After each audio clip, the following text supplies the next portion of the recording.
दोस्तों, अगर मैं आपसे कहूं कि भारतीय नौसेना के 15 मिग-29 के फाइटर जेट्स पाकिस्तान नेवी को मार गिराने के लिए तैयार खड़े थे, तो क्या आप विश्वास करोगे?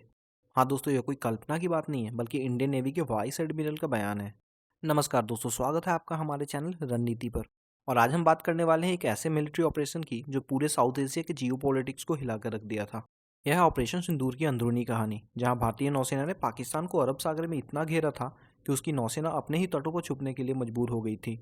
दोस्तों, मई 2025 में जब इंडिया पाकिस्तान के बीच टेंशन चरम पर थे, तब इंडियन नेवी के director general of naval operations vice admiral A N Pramod ने एक प्रेस कॉन्फ्रेंस में जो खुलासा किया वो पूरी दुनिया के लिए शॉकिंग था। वाइस एडमिरल प्रमोद ने साफ कहा था कि ऑपरेशन सिंदूर के दौरान इंडियन नेवी ने कराची को टारगेट के रूप में कंसीडर किया था। और यहाँ पे दिलचस्प बात यह है कि इंडियन नेवी के एयरक्राफ्ट कैरियर पर बड़ी संख्या में मिग-29 के फाइटर जेट्स और एयरबोर्न अर्ली वार्निंग हेलीकॉप्टर्स की मौजूदगी ने किसी भी सस्पिशियस या हॉस्टाइल एयरक्राफ्ट को हंड्रेड्स ऑफ किलोमीटर दूर रखा था। अब आप सोच रहे होंगे कि मिग-29 कितने पावरफुल हैं और क्यों पाकिस्तान इनसे इतना डरता है।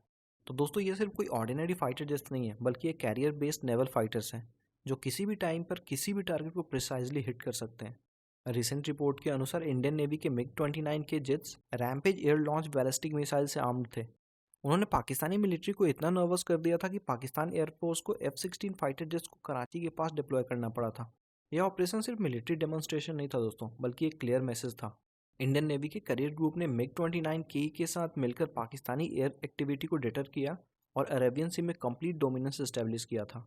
इंसिडेंट में इंडियन नेवी के मिग-29 के फाइटर जेट्स ने पाकिस्तान नेवी की RAS-72 sea eagle maritime patrol aircraft को इंटरसेप्ट किया था, जो INS विक्रांत के करियर ग्रुप के नज़दीक आ रहा था। दोस्तों, यहाँ सबसे इंटरेस्टिंग पॉइंट यह है कि यह सिर्फ फिजिकल डोमिनेंस नहीं था, बल्कि साइकोलॉजिकल वॉरफेयर का परफेक्ट एग्जाम्पल था। वाइस एडमिरल प्रमोद ने खुद कहा था कि इंडियन आर्मी और इंडियन एयरफोर्स के काइनेटिक एक्शन के साथ साथ इंडियन नेवी की ओवरवेलमिंग ऑपरेशन एज ने पाकिस्तान को अर्जेंट सीज फायर के लिए रिक्वेस्ट करने पर मजबूर कर दिया था। दोस्तों, अगर हम मिग-29 के की टेक्निकल कैपेबिलिटीज़ को देखें तो ये रशियन में ट्विन इंजन सुपरसोनिक फाइटर्स हैं जो स्पेशली एयरक्राफ्ट कैरियर्स के लिए ही डिज़ाइन किए गए हैं। यह जेट्स BVR यानी beyond visual range missiles, antiship missiles और प्रिसीजन गाइडेड म्यूनिशन कैरी कर सकते हैं। इंडियन नेवी के पास करंटली 45 मिग-29 के एयरक्राफ्ट हैं, लेकिन ऑपरेशन सिंदूर में जो 15 जेट स्पेशली पाकिस्तानी टारगेट के लिए रेडी थे, वो एलीट स्क्वाड्रन के हिस्सा थे। दोस्तों, ये पूरा ऑपरेशन एक बात क्लियर करता है कि इंडियन नेवी की मरीन टाइम पावर अब किसी से छुपी नहीं है। वाइस एडमिरल प्रमोद ने अंत में यह भी कहा था कि अगर हमने एक्शन लेने का फैसला किया होता तो हम अपनी इच्छा अनुसार स्ट्राइक कर सकते थे। लेकिन यहाँ एक सवाल उठता है जो कमेंट सेक्शन में डिबेट का कारण बन सकता है। दोस्तों, क्या आपको लगता है कि भारत को वास्तव में उस समय पाकिस्तान पर नेवल स्ट्राइक करना चाहिए था, या फिर यह रेस्ट्रेंट दिखाना ही स्ट्रैटेजिक डिसीजन था? और सबसे बड़ा सवाल यह है कि अगर पाकिस्तान के पास भी इतनी ही नेवल कैपेबिलिटीज़ होती तो क्या वे इसी तरह का एग्रेसिव पोस्चर अपनाता? दोस्तों, इस वीडियो को लाइक करना ना भूलें अगर आपको इंडिया की ग्रोइंग नेवल पावर पर प्राउड फील हुआ हो, और कमेंट में ज़रूर बताएं कि आपके हिसाब से इंडियन नेवी को और भी एग्रेसिव अप्रोच अपनाना चाहिए था या नहीं।